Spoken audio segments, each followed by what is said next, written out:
Okay, we'll be getting started now. Hi, everyone. My name is Feza, and I am a senior associate here at Making Sense, and welcome to our YouthLead Mentorship Initiative Learning Series. So once again, welcome. It is great to have you all here with us today to give you a sense of what to expect during this hour together. We'll start off with a short overview of YouthLead Mentorship Initiative, and I'll turn it over to Zanera, our panel moderator, to facilitate our discussion with our YouthLead peer advisors about their personal journeys as both mentees and mentors. We'll then have around 10 minutes for question and answer from the audience, so please do post questions in the chat when you have them, and I'll come back to them to help close us out.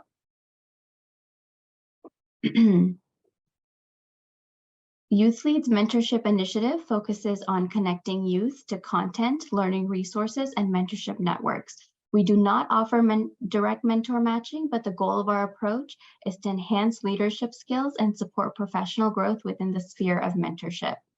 The initiative is grounded and guided by the principles of positive youth development, or PYD, and it highlights the critical role of mentorship for promoting healthy relationships for young people and more broadly contributing to an enabling environment for youth.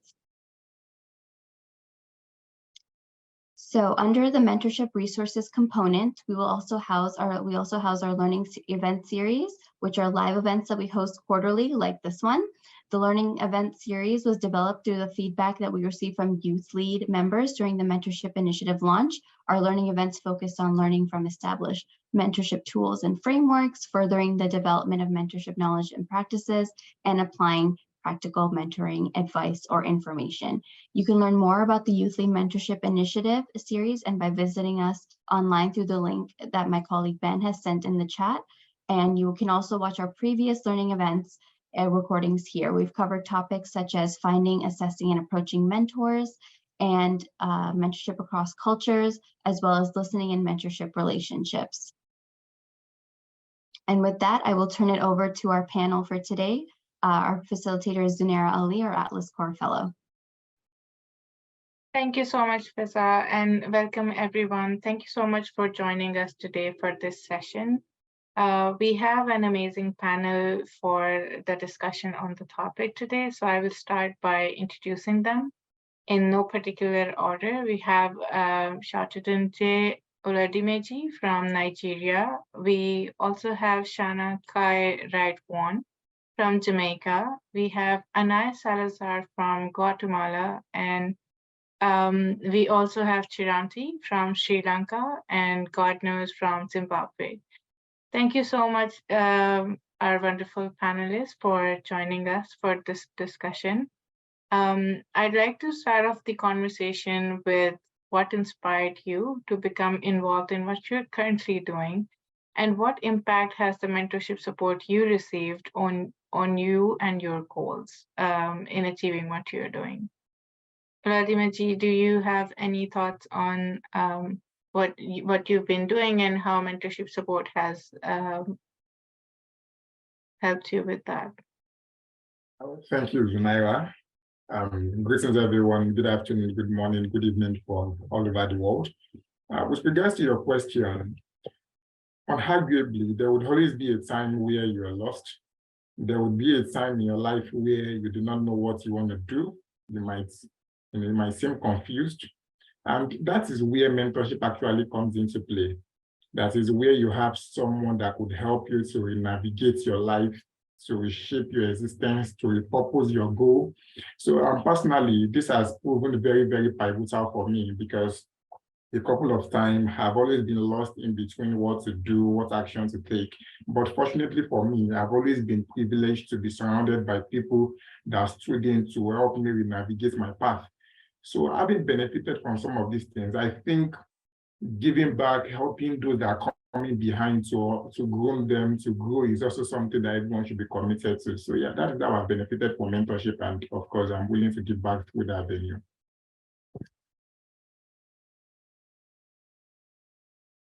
I think it's very interesting what Oladimeji said. And for me, being inspired in what I do comes from having experienced some of the challenges that I work to tackle myself. And I think that mentorship comes, like he said, at a time where, you need guidance and encouragement and continue to work in what you're working, because the challenges that you face might be very broad. And I think that for me, mentorship has had a great impact. I always say that I wouldn't be where I am today had it not been for amazing mentors that I've had. Specifically, I work in the field of governance. So I've had some great mentors that have guide me and taught me where I can apply my efforts best and how can I grow my initiatives. And so I think that that has been the impact that mentorship has had on me.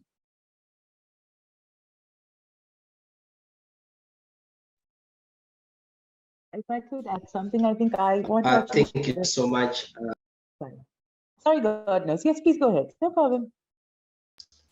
You can go on. Okay, sure. Thanks so much. Okay, so I would really like to add a story to what Oladia as well as and I mentioned as to my first memory of a mentor. So I think my interest in mentorship was actually sparked at a very, very young age, because when I was in grade 4, so I was about 9 years, I think, I was in primary school and I was actually diagnosed with like ADHD. And then I was sort of like very all over the place. I was falling behind on my lessons. I actually didn't know how to deal with the condition, or I don't know if the condition is the right word, but having ADHD. So I remember I was given this small background role in the school play, and I was missing lessons, I was missing practices, for that particular school play. And technically, I wasn't doing my role because I was so distracted by like the diagnosis itself, and I was finding it really difficult to pay attention. So I had a class teacher whose name was Mrs. Kannangara. And I remember one day she called me to the side, and then she actually gave me like a hard talk as well as like a pep talk, a talk that sort of like changed my life in terms of how I approached having ADHD. And it was a really important talk because she spoke to me about making use of every moment that life gives you, and about, using the ADHD to my advantage and like channeling my energies into different fields that I'm interested in. And I really think this changed my mindset about having ADHD, and it really helped me sort of channel my energies much better. And I wanted to share this story because of two reasons. Like, firstly, I feel that mentorship can come in many forms, and we can sort of be mentored by so many people, like ranging from our school teachers to our parents to our peers. So I feel like it comes in many forms, and every person has the capacity to mentor you. And sometimes we think of mentorship as this like very official mentor-mentee relationship without really extracting from every relationship we have in our lives. And I also think that the second thing is that mentorship, in my opinion, can really change the trajectory of your life, and it can really have a lasting impact in terms of what you do. So it's the impact of mentors like Mrs. Kannangara that really inspired me to take any opportunity to be a mentor, myself. So it's an honor for me to like serve as a peer advisor for the current YouthLead Ambassadors cohort. And for me, I think like mentors are actually people who often speak truth, and they're providers of wake-up calls, because I feel that sometimes in life we just need someone to tell us this is particularly, or perhaps or advise us on how to do something, or perhaps better approach life. And mentors, in my opinion, are perfect people who perfect providers of wake-up calls, because they tell you the truth that sometimes you want to ignore. So, yes. Thank you so much. Maybe to add on to what Shiranti and Ola have said, I think as an individual, we have that hidden potential, we have that hidden skill, we have that hidden ability that you want somebody to ignite or to also help you to identify it. So as an individual, you may be aspiring to go in a certain direction, but you need someone to do some form of evaluation, some form of analysis to see whether you suit or you are the ideal person to fill in that gap. And one of the things the challenges that I personally identified as I was pursuing my studies and career and profession in public health, public health is a broad spectrum. So you need to identify that area of public health that you enjoy most. Sometimes people tend to follow what the norm says, what the community drives them to do, forgetting their passion. So you need that person who will help you to identify that passion, that skill that you have, so that you go where you enjoy doing. And one of the things that I also appreciate and still appreciate from YouthLead that I've gained is that access to one, resources, number two, to different dynamics in terms of geography, in terms of demography as well. So you need to also appreciate where you as a person wants to go and where the globe is going or where the world is going. So you need a person who has gone through that journey. You also need to be exposed to resources so that you understand and you appreciate where you want to go, and you then merge that with the quality or a set of skills that you have. By so doing, you also help yourself and you prevent problems such as burnout. We have a lot of people who have a lot of brilliant jobs and professions and careers, but they don't enjoy that, maybe because they lacked mentorship, they lacked somebody who was there for them to mentor them, as well as directing them to a path that is ideal for their set of skills and also passion and abilities. So yeah, I do agree to what the previous speakers have said. Mentorship is the way to go, and mentorship is important, especially at a very tender age, so that you create or you start building on your base and foundation, and you make the right choice in terms of where you want to go and how you want to make it.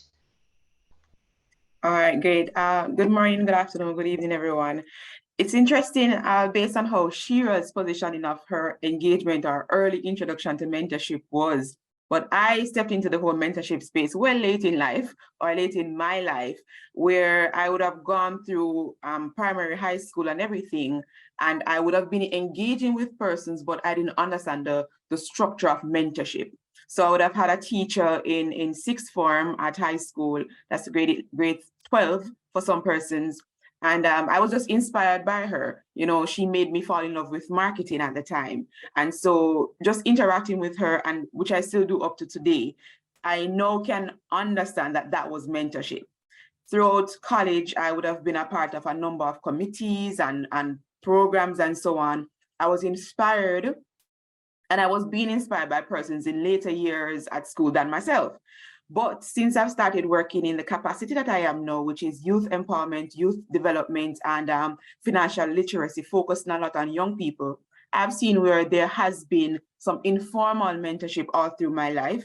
And based on those experiences, I can now relate to these young persons. So based on how all of that has shaped up, I can say that mentorship by itself is one thing, but for us as mentors and persons in somewhat of a leadership space, we also need to understand that not everyone is understanding that, oh, I need someone to look up to or someone to guide my path. But in the long run, they just need to see that you're doing something well that they can emulate, right? And so the formal structure of mentorship is new to me. However, I've been mentored all my life. So I suggest to person that you may not have to have somebody who you have to write a structured letter to, or it doesn't have to be someone who you meet on a weekly basis for coffee. It can be someone that you actually just look at their socials, see how they take about their life, how they do events, if you're into events hosting, how they interact with their family, if that's your goal. So it doesn't have to be someone that you interact with directly, but it's someone that you can emulate without overshadowing or becoming a nuisance to the person, because we do have that a lot on social media. So it doesn't have to be formal. So mentorship in itself can be both informal and formal, and I've benefited from both. Thank you so much. All really wonderful thoughts. And for our audience sake, I think it's worth mentioning that this wonderful group is part of our peer advisors who are acting as mentors to our YouthLead Ambassadors, who are young professionals from all over the world. And before they were mentors, they were YouthLead ambassadors themselves. So they have been mentees and they have been in those shoes. So they have been on both sides of the table. To take the conversation further, I would like to ask you, in your role as a mentor, what strategies have worked out the best for you so far? Yeah, I'm going to take that up with Zunaira. One strategy I would recommend to mentors is for you to tweak the mentorship relationship slightly to a little bit much more, to be a little bit much more intimate, so to say. And one thing I used to tell people is it's always advisable you speak with your mentees and not to them. When you speak with your mentees, it implies you are trying to eliminate any form of maybe superiority or inferiority, dynamics in that relationship. Because most times when we talk of mentor, what comes to your mind is, okay, someone is above and someone is below. But if you really want to extract value from that relationship, if you really want that engagement to be productive, you need to eliminate that inferiority or superiority complex. And how can you do this? It's about what you can do in this instance is you could try to orchestrate conversations that are even beyond your terms of engagement. Using my own ambassadors as an example, and I think some of them are on this call, what I do is I orchestrate conversations beyond YouthLead. I ask them stuff about your personal, what are you doing, okay, jobs, are you considering postgraduates? That way, they tend to open up to me even beyond what brought us together. So I think that strategy has been very, very productive and it has been very effective for me. And I would strongly recommend that strategy to every other mentor. Thank you so much. Thank you so much for bringing that. And especially when you mentioned superiority or inferiority complex, one of the things that young people are facing is access.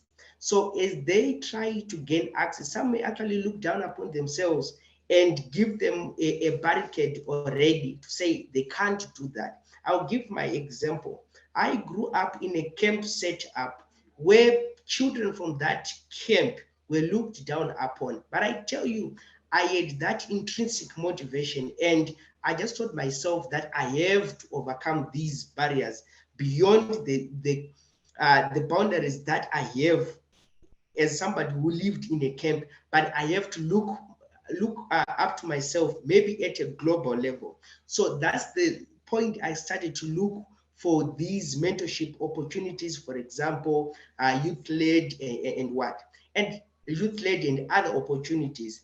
And one thing I also wanted to raise awareness on is make an investment towards that mentorship. You can invest your time. You can invest even resources. If you want to Google or research about these things, you may need to sacrifice maybe on your data and what invest on it. So sometimes as you want to reach out to your mentor, they could be hard to reach people, they could be very busy people. But what you have to also think about is buying access. It could be a book. Sometimes your mentor could be an author. You can buy a book. Just imagine saying, Ola, I have your book. I have a copy of the book that you have written. So Ola will definitely give you attention just because you bought a book that he has written. So you need also to make an investment and buy access to that person. And from that alone, you can build a relationship even beyond that book. Like they say, you can actually build businesses. You can build a relationship beyond just a cup of coffee, or even beyond just buying that book or buying that product. Last but not least, you may be interacting as entrepreneurs and a colleague of yours may be into recycling. Go there, bring a raw material, or go there, you just want to maybe add value to their business. You create a relationship and you become inseparable, and they will definitely give you their attention, regardless of them being hard to reach. What you need most is their attention. So invest in access. That alone, I have seen that as a working strategy. It does work.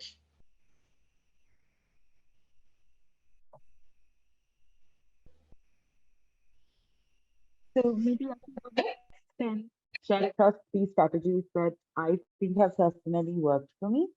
So I think one thing that if one here wishes to be a mentor or perhaps even experience a mentor-mentee relationship, I would say that a professional relationship is.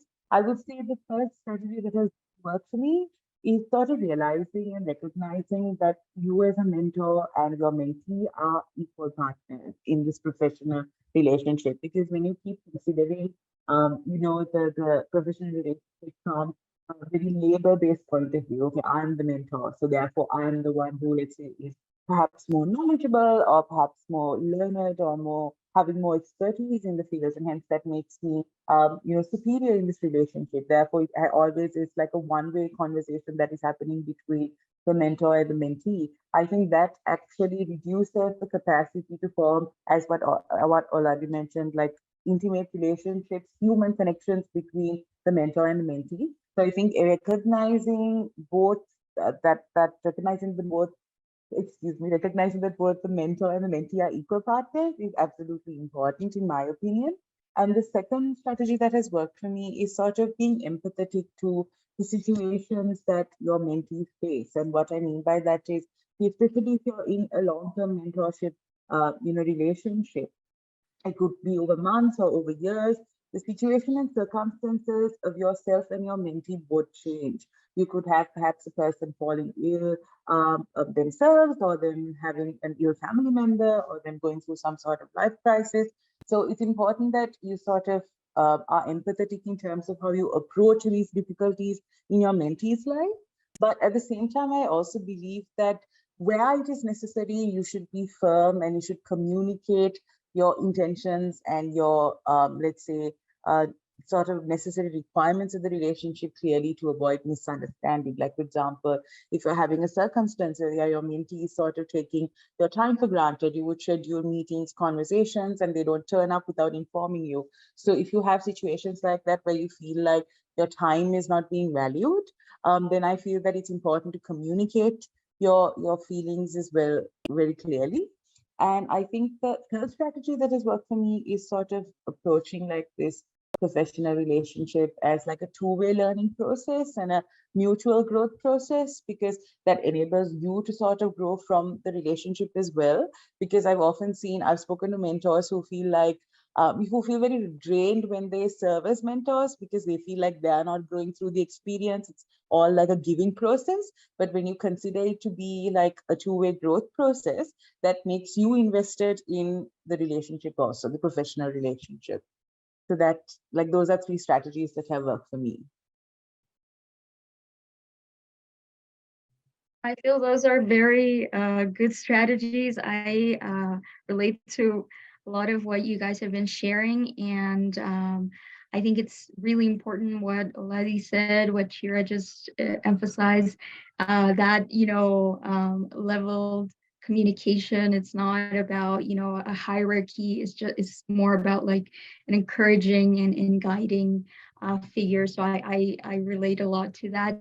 Two strategies that have worked for me is listening. I've learned to become a better listener, and I think we also had a recent session on how to actively listen while you're a mentor. And I think it's important because when you listen, you understand context, right? So we may sometimes have mentees who do not share our background, who even for us right now, live in different countries, in different areas of the world, and work in different, themes that we might not be very familiar with. So listening is very important. Because we can identify strategies on how to help them, how to guide them, how to enable them. And so now that I've stepped into a mentor role, I've learned to become a better listener and to just understand context and, provide solutions and inform myself better, because I've learned now of other topics other than governance, because those are interests that my mentees have, and I want to be informed when I approach them and not just be lost in what they're saying, but be informed. So I think that just understanding context and listening are two strategies that have worked very well for me.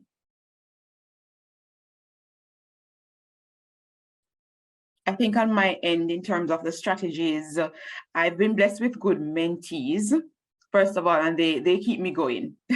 So on days when, you know, us as mentors, I believe one of my PAs said it earlier that, you know, mentors have a lot going on.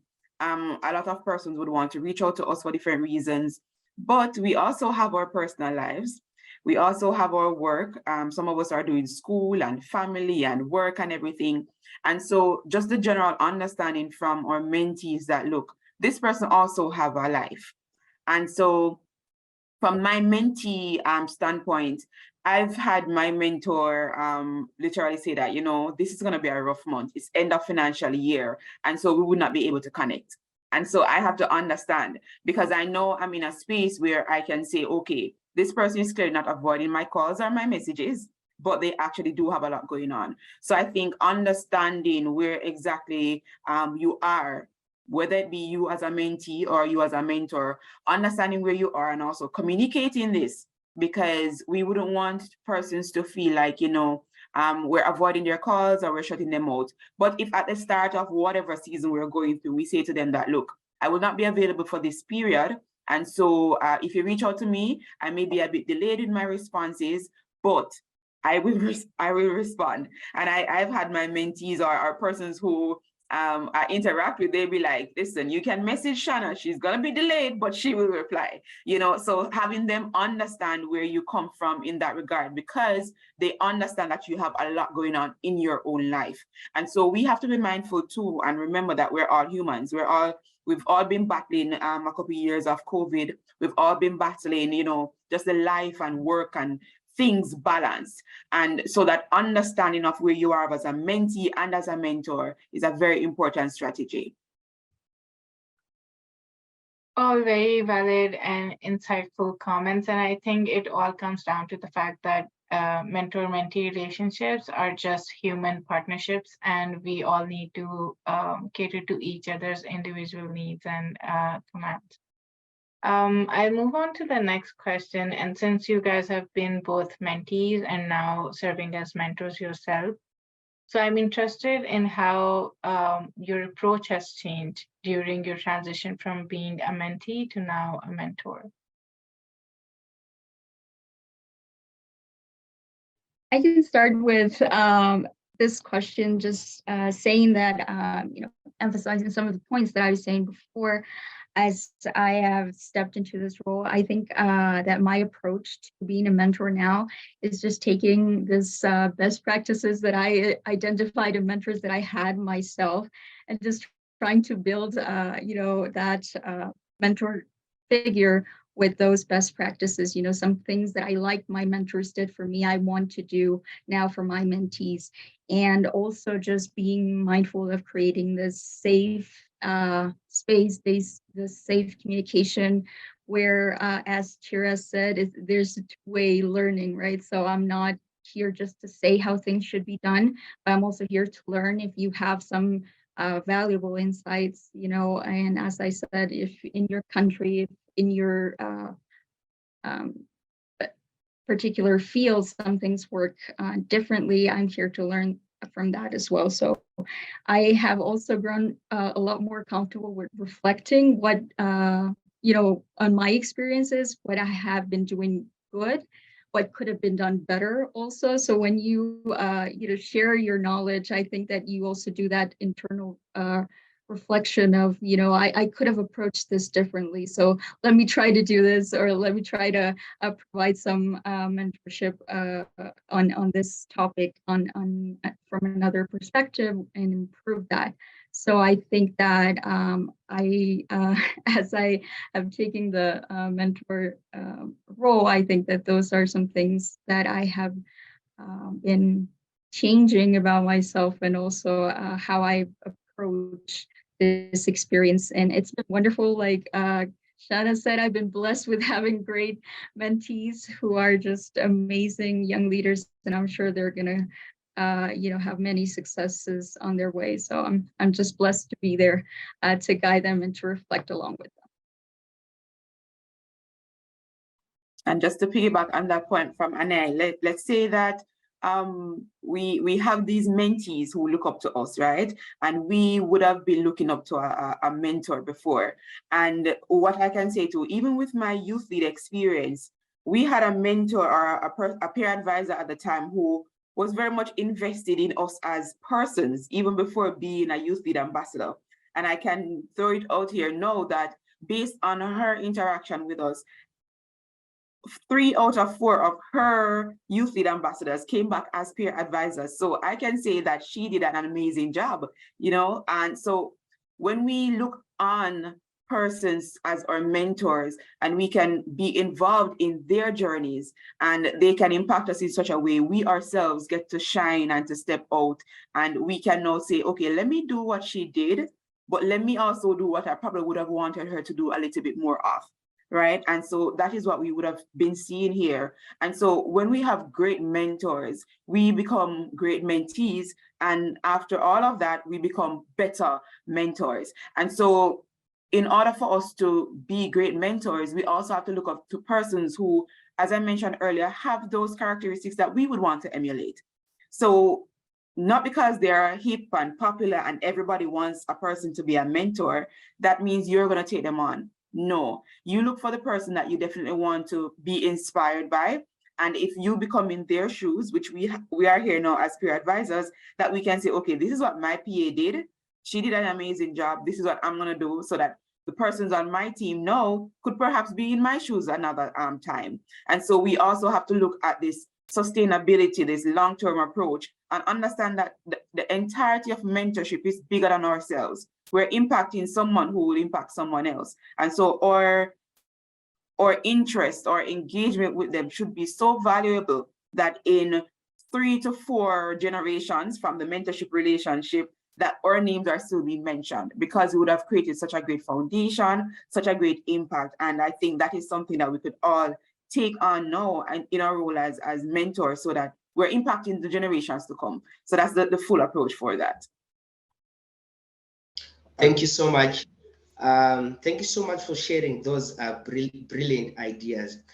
I want also to point out that, you know, as we grow up, when our character and our personalities are developed, sometimes we are assigned roles. You could be assigned a role as a youth leader. You could be assigned a role as a prefect or a head boy. So don't take those opportunities for granted. It's an opportunity for you to mold your leadership qualities and styles. It's an opportunity for you to mold your character as a leader. So should you want to be a mentor, you should start learning maybe now, so that you can actually mentor others. And the other thing is, as we transitioned from being a mentee to a mentor, one thing I did is to evaluate myself. I needed to create a kind of a self-awareness for myself and my personality, so that I can relate with the people that I'm mentoring. For example, I can only touch one basic thing, which is called emotional intelligence. One thing that you have to develop is tolerance. Why tolerance? Create that awareness, how we are going to relate with a person who wants to be mentored, but he has a different beliefs from yours. He has a different, it could be sexual orientation from yours. He has a different thinking capacity from yours. So you need to raise that that level of tolerance. And I want to give you an assignment. Never ever be a thermostat. Never be a thermometer, be a thermostat. You need to have that level of self-regulation. Sometimes you're going to interact with, for example, I'm interacting with somebody from Zambia, someone from Kenya, Uganda, and those people have different values and different beliefs. So you need to put yourself at a learning point, at a point where you examine yourself, introspect, understand what that person wants, and even their levels. It could be education, how they value others, how they respond to problems, how they react when you give them a task, their eagerness to learn, their eagerness to interact. By so doing, you can address a need, and you don't then prescribe, but it will be a need-based approach. So that is worked for me. And I think that is something that we can all emulate and also learn and take a leaf from by so doing. And last but not least, let's create a strategy where we mentor a mentee to also become a mentor, so that as we disseminate, it's a multiplication effect. So the diagram or the tree should continue to branch. So you should create a replica of yourself, even more, just like what a DNA does. It replicates. So create a replica of yours so that you empower them to also serve a role that you are also serving. Yeah, thank you to all of the previous speakers. For me personally, one thing I've learned evolving from a mentee to a mentor, having tasted both sides of the divide, is there is always the need to communicate expectations to each other. And the reason why I said this is, and this is not within the scope of YouthLead, I'm talking about in the context of other mentorship relationships that I've been under.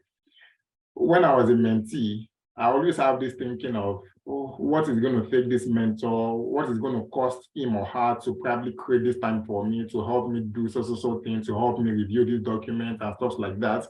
But becoming a mentor myself, I discovered that, just as Shanna said, we all have our lives to live. And you could get to set all of these expectations when both of you, that is the mentor and the mentee, you are clear on your terms of engagement. You are able to set expectations at the onset of that mentorship or mentee relationship. And I think that is one thing I've learned, evolving from mentor to mentee. If I'll be taking anybody in, we need to be clear on our terms of engagement and what we both want to achieve out of the relationship. So that's just what I want to add to complement all that have been said.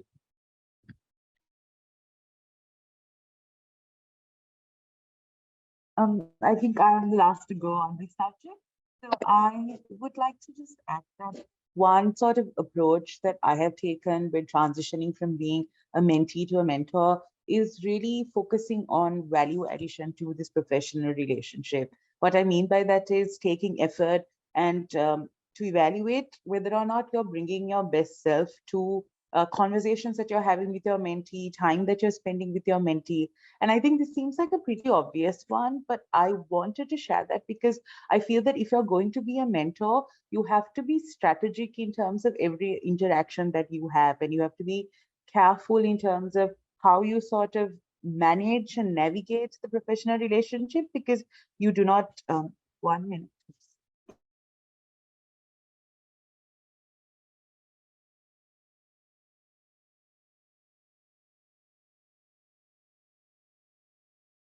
Okay, thank you so much, everyone, for sharing your thoughts. And I think it's wonderful to hear from people who have been mentees before and now serving as mentors, because that puts you in a unique position to give both the perspectives. Chiranti, did you want to finish up that thought before we move on? I'm so sorry. Actually, my laptop died on me and I got disconnected. No So I quickly joined from my phone. So no, I was saying that we have to be strategic if you are being a mentor about every interaction that you have. Like, for example, let's say you are having a meeting with your mentee. It's important that you plan beforehand in terms of what should be your talking points, what should be the main focus of the relationship or the conversation that you're having. And why I say that is because I feel like when you're a mentor, you technically are coming from a point of like specialization or a point of expertise, and that might make you very comfortable in the relationship. You might think to yourself, okay, your mere presence in meetings is just, enough of a value addition.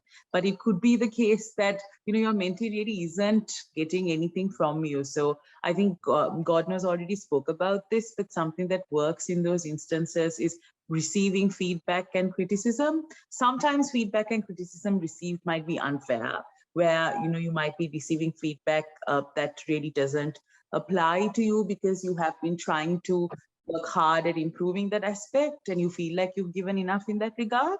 But I feel like feedback and self-evaluation is important, and that will help you to be a greater value addition to the mentor-mentee relationship. Thank you. Thank you so much, Shanti, for sharing that. I think value addition is what really develops that relationship. And I really hope that our audience benefited from this conversation. And we have a few questions from the audience. So I will take those questions and pass them on to the panelists. And whoever wants to answer them first, please go ahead. But I think this one is particularly for Chiranti, but anyone who wants to weigh in is welcome to do so. This is from Nelly. How have you ever struggled with the imposter syndrome as a female leader with ADHD? And do you have any tips for how to navigate it and become a great mentor?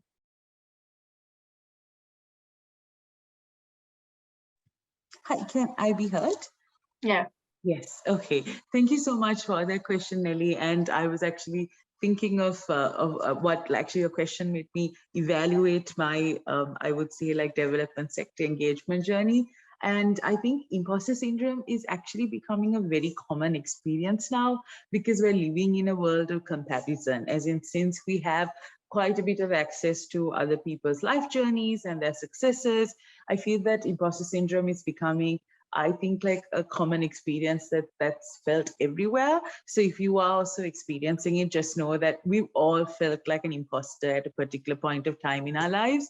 So for anyone here who does not know what imposter syndrome is, that's really like a mindset, a feeling, or an emotion where you actually feel as if what you have received in life or your successes are not well deserved, and that you do not have the skills or the capacities to do well in with regards to a particular field or a particular circumstance. You feel like an imposter. You feel like you're leading the life of someone that you are not. And I would very openly say that I have experienced imposter syndrome in two ways. Like, firstly, I have actually felt like I'm not enough, especially because of the field I'm in. So I am actually engaged in development systems and development rethinking, and that's a very technical field. So I'm often working with like policymakers, professors, people who are very well known in experts in their field. And it's very easy to feel inadequate and small. And I think the second way I have experienced imposter syndrome is because, so I have this experience of perhaps this state of mind called atychophobia, which I had, like, I'm learning how to sort of deal with. Atychophobia is this idea that you have this constant fear of failure. You feel like, you know, you're really afraid that you're going to end up a failure, and that pushes you perhaps sometimes to overwork or to overthink about situations.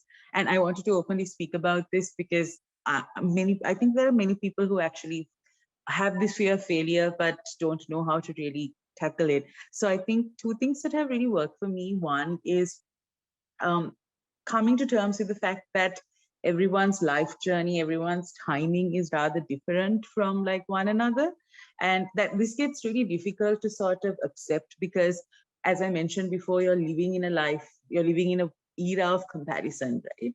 And I think that really has helped me to sort of acknowledge that your timing in life might be very different from another person's timing in life. And that is especially the case if you're working in a very niche field where the opportunities that are available are very much less, or you don't really have access to spaces that are available in another field. And I think the second thing is that has really helped me sort of overcome imposter syndrome is actively looking for opportunities to gain skills and to grow. Because as I mentioned, since my interest area is development policy and systems, the opportunities that are available are quite limited, but I actively seek those opportunities. Like, for example, as a practice, something that I do when I wake up every morning is I go onto like different websites like Youth Opportunities, Opportunity Desks to see, are there any active spaces available where I can, you know, gain skills and grow. And that really enables you to develop as a person because you recognize that you are in charge of your own life journey and that there are spaces out there for you. It's a matter of you actively looking for them as opposed to waiting until they stumble into your own life. So have personally worked for me, but just know that we all experience it in some way or the other. And it is very normal to sometimes feel inadequate, but just know that as long as you are giving it your best, you're doing a great job. Thank you so much, Shanti, for weighing in on that. We have one more question, but in interest of time, we'll just keep that brief. So Sarah has asked, how can mentorship relationships be formed and maintained in virtual setting? So if we can quickly answer that question.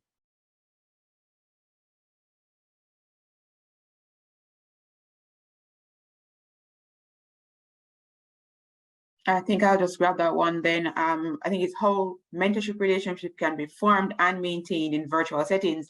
There's a wonderful network called LinkedIn, and that is where a lot of my virtual connections take place. So as would have mentioned, if there are persons that you see online that you admire how they work, you admire how they interact, you can connect with them. But again, don't be weird in terms of don't be all up in their DMs just constantly every day and everything. I'd say you connect with them. I send them a message to say, you know, I admire who you are. I value this, that what you may have posted. If they have the time, they will reply to you. And at the same time, too, you also have to understand that they have quite a number of other persons like yourself who is in their DM, their direct message, in their messages on LinkedIn. And so if you see something that they may be interested in, GK would have mentioned just now about buying their book, right? So let's say there's a mentor online who you are interested in. They have a book and you bought the book. And let's say that you're interested in actually getting the book signed. You can actually send them a message to say, hey, I bought this book. I've already read 3 chapters. I'd love to get a thought about something. Would you be at any external events that I could probably attend so that I could probably get my book signed? So there's an investment before you interact with them. The investment is that 1, you would have bought their book, and 2, you started reading the book, right? So that connection in the virtual space is very important. I've done that personally. In another way too, I'm speaking to what Shira just mentioned, in terms of looking at what the spaces are that you can connect online.